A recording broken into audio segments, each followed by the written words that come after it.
Yan tubag, wala din ko sa kontra.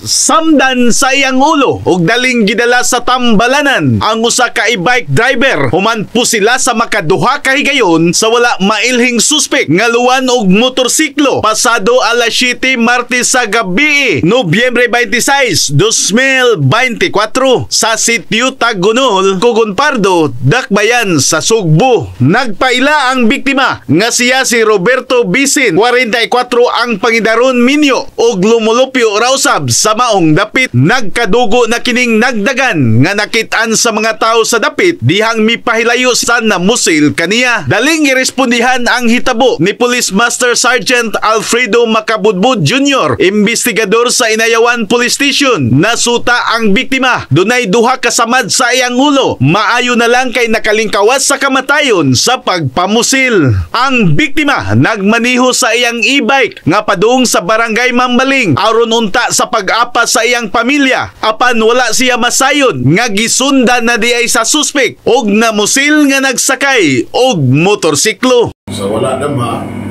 kalit lang ngayon po siya sa luyo. Mag-igo niya, pati siya kasakit, diretso niya lamban niya yung e-bike, dagan siya malung sa kilid.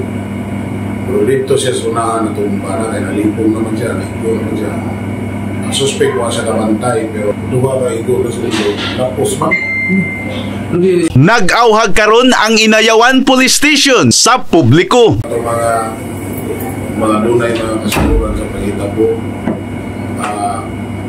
mapasamalamatong niyo kung ano mo sa police station mo ata ko tabang na mo sa inyong kaalam sa pangitabo na mangini kaya ron masumbatan niya kaso aning biktima aron matabangan ko na ito ang iyang pangitabo karon. In the heart of changing lives, ako si Brigada Alan Tangkawan sa 90.7 Brigada News FM Cebu, the Music and News Authority.